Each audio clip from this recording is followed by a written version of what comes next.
waaw salaamaaleykum mbokk sénégalais maa ngi nuyu ku nekk ci turam ak ci santam di nuyu di ziar sunu sëriñ sëñ Muntaxa Mbàkke di ñaan yàlla yàggal ko fi lool te wér ci barke basi Kazu Rajab bi di nuyu sunuy waajur di nuyu suñu wasila sëñ Basiru moom sëñ Seexuna Mbàkke.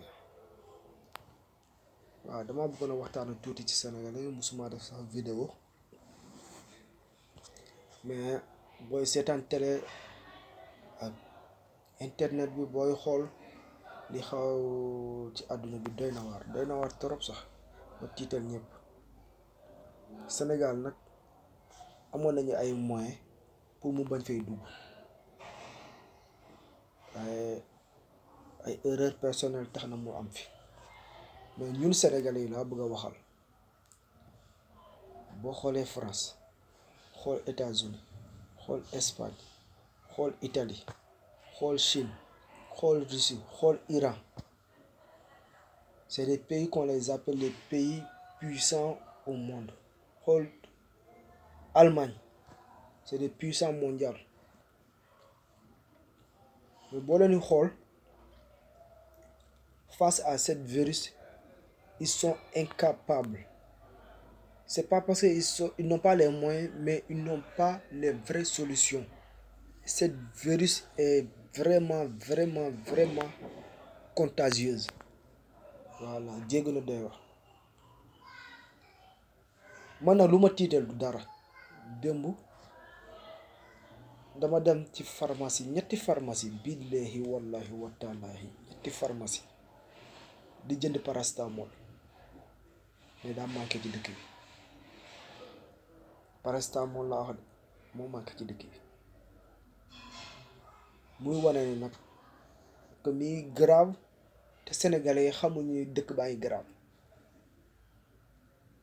ils sont ignorants xamuñu vraiment ci lan lañ jëm. man nag xam naa danger boo xamante ni am naa expérience boo xamante ni man nekk naa Côte d'Ivoire bu fa guerre bi nekkee yëpp gis naa jafe-jafe yi ñu doon dund par rapport ak ay lekk par rapport ak ay truc ku nekk sa bopp risques yi gis naa lu bëri xam naa lu bëri expérience wu man naa lu ñuy wax benn catastrophe quoi ci dëkk xam naa lu mën a indi. mais gis naa ne gouvernement Sénégal peut-être liñ mën ñi ngi koy def ñi ngi joxe ay consignes voilà ñi ngi jéem a def luñ mën carrément ñi ngi def luñ mën mais man sénégalais ci boppam laa bëgg tamit ñoom tamit ñi def luñ war ku nekk am esprit patriotisme accompagné par l'État. voilà mooy lan ne président bi exiger un confinement total du territoire national de notre pays parce que feebar bi mi ngi yokk bërki démb 9 cas démb 9 cas kon mi ngi yokk wàññeekuwul de mi ngi yokk te mi ngi ci nit ñi. lu ma gën a tiital tamit ci lu ko yokk tamit à chaque fois dañu doon wax naan Institut Pasteur ñoom ñooy def analyse yi ñoom ñooy livré daal léegi centre bi dama fàtte nu mu tudd am na centre bu nekk Diamniadio léegi boobu la ñu wax nii tamit jox nañ ko accrédité nañ ko pour moom tamit mu mën a def test yi mooy wane ni centre de formation comment on appelle Institut Pasteur ñoom ñi ngi commencé déborder ci ay analyse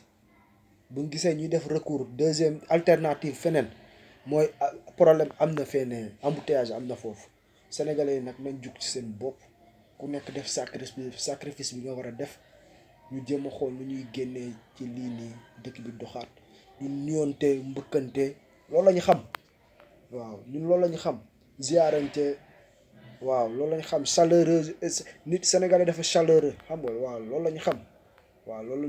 mooy wane suñu affection ñun noonu lañ mel waaw bugguñoo sax mel ni tubaab bi naan ku nekk bu mu nuyu kii ku nekk taxaw fee di xoolante di wax di jël bugguñu loolu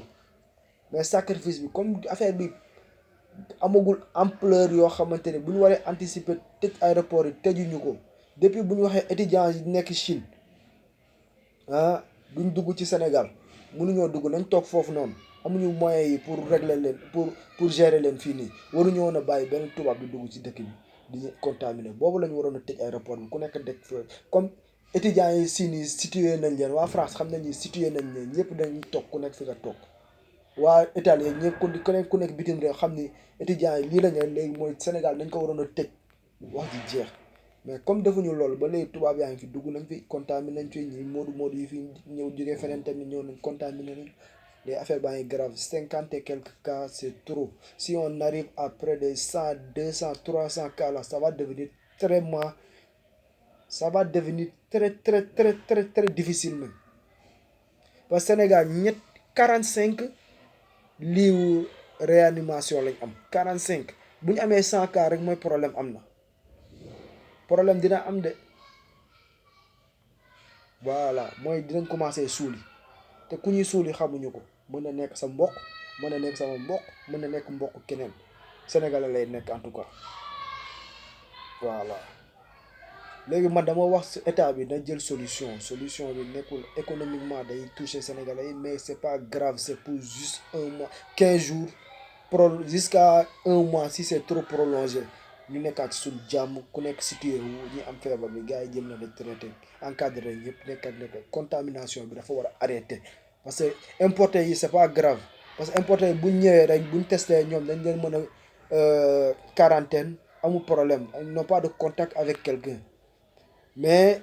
entre ñun buñ ko amee di ko wàllante dina grave te boobaa nag kenn du tal leen ba naan da ngay jéem a uti liggéey wala dara léegi comme arrivé guñ foofu nañ anticiper état bi jël des mesures drastiques voilà et puis sévères accompagner nag ak population bi ku nekk ak sa esprit patriotisme ku nekk na fay na bañ a fay courant bañ a fay ndox 2 bañ a fay location 3 li nga yor ci xaalis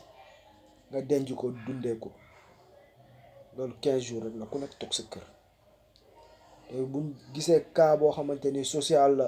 état bi gars yaa ngi def ay dons fii nañ ko jënd ay masque ak ay gel jox distribuer ko ci dëkk bi ñi nga xamante ni mënuñoo bañ a xëy ñiy liggéey ci ndox di liggéey ci courant di liggéey ci santé di liggéey ci sécurité ñu jox leen autorisation ñu génn jox leen ay mesures de protection boo xam di mën a contaminer kenn ñoom tamit c'est très facile nañ def confinement dès maintenant bu ñu xaar ba am ay 5000 6000 cas ay 3000 cas naan dañuy def ay confinement dès maintenant mën nañ ko éradiquer parce que Chine noonu lañ ko éradiquer ay France ay Italie noonu la ñuy jéem a éradiquer ñun nag 50 cas rek lañ am xawma 60 xawma ñaata la ak ñi ko am te xamaguñ ne am dañ ko tey maa ngi xaar résultat yi 17 heures pour xool ba xam ñaata yokkaat encore loolu mooy solution bi du leneen ku nekk toog sa kër bañ a fay ndox bañ a fay courant bañ a fay location voilà ku nekk li nga yoon nga dundee ko toog sa kër bu feebar bi jeexee ku nekk nekkaat ci lépp ñu liggéey benn mois kese la du rey kenn benn mois kese du rey borom kër du rey borom kii fay location tamit benn mois kese la esprit patriotisme parce que boo fi nekkee naa da ngay encaisser ba kooku li ki ngay encaisser dem jëli feebar bi ci àll bi tamit ñëw wàll ko say doom di nga fay lu ëpp loolu di nga fay ci ordonnance lu ëpp li nga koy encaisser location kon nag nañ am fulla am fayda jël suñu mesure patriotisme waaw génn ci lii balaa gaaw voilà loolu rek laa bëggoon a wax parce que ñi mën instant bi Chine exemple boobu la joxee ba ay cas am commencé arrêté de toog këram meilleure solution loolu la bu ñemee bañ koy contaminer rek mooy garaaw na affaire bi garaaw na de paracétamol laa la wax barke alxuraani karim billahi wallahi wa taalaahi ak Sëriñ Tuubaa ma yaakaar démb dem naa ñetti pharmacie amuñu ko mi ngi manqué médicament yaa ngi manqué voilà loolu rek laa bëggoon a wax di jégalu nag bu fekkee am naa dara lu ma ci wax lu ñaaw voilà di sant ñëpp di wax président Macky Sall na bàyyi xel ci li ma ko wax nii président Macky Sall jëlal ay mesures drastiques 15 jours du rey kenn ku nekk na toog këram lu mu yor mu dundee ko kenn bañ a fay ndox kenn bañ a